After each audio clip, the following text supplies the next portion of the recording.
Magandang araw mga kakusina. Kumusta ang inyong holiday?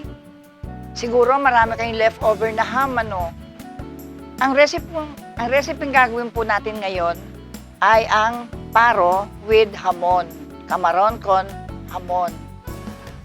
Napakadali po nito.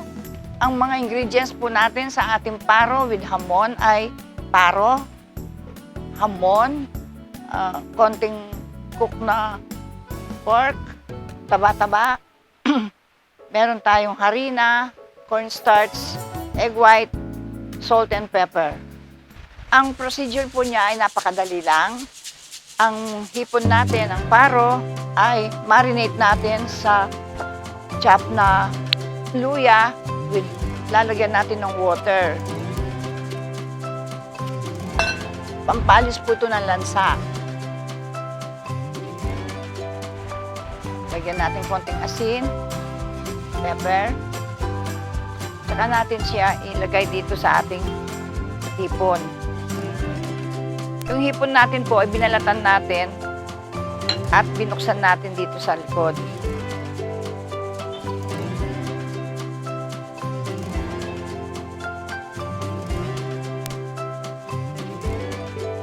Mamarinate natin ito for a few minutes lang, no? Tapos i-drain natin.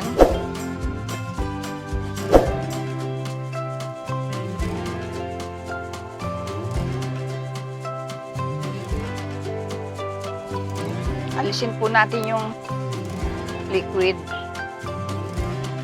Saka natin ibabalik yung set aside muna natin siya.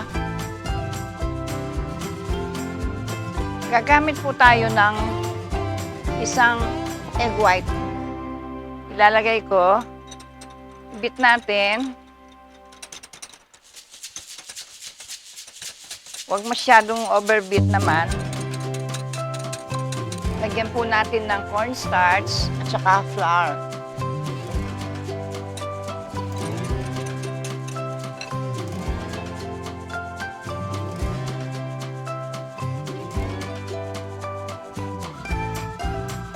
One-fourth lang, 1/4 cup lang.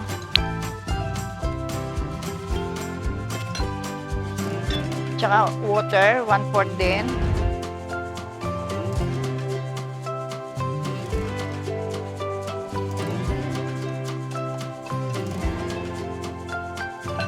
Yung cornstarch natin, 1/4.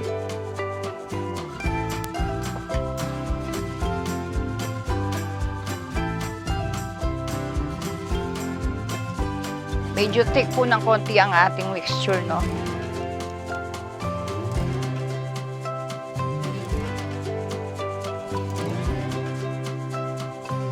Konting salt, pepper,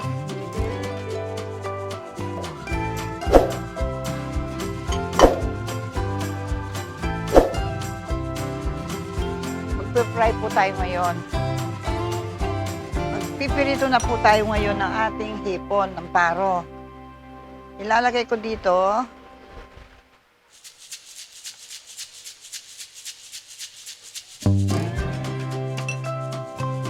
Lagyan natin ng ham at saka ng baboy.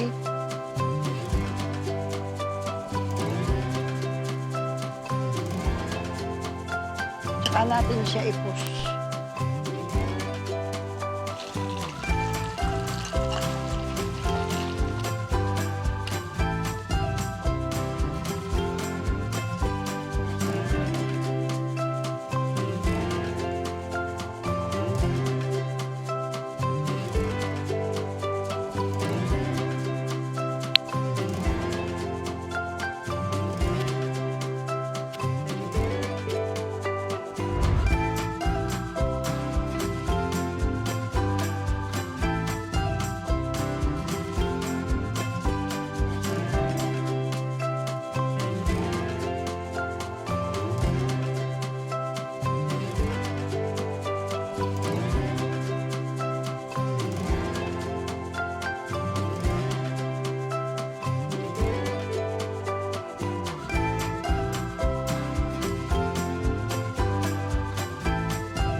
Ngayon po gagawa tayo ng sauce salsa para dito sa ating hipon.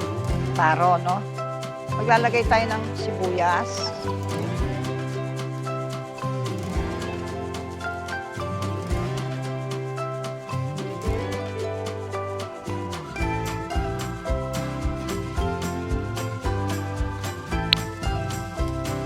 Tsaka natin lagyan ng ketchup kung gusto natin ketchup o yung sweet chili sauce. Nasa sa atin na lang po.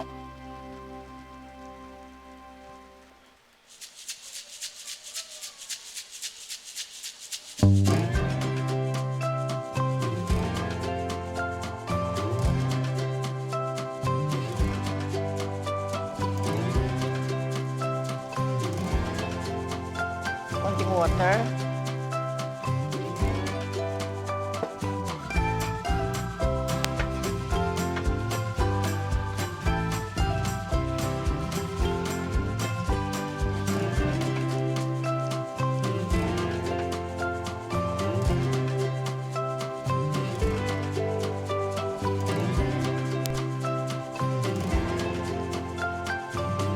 Tsaka na po tayo mag-plating, no?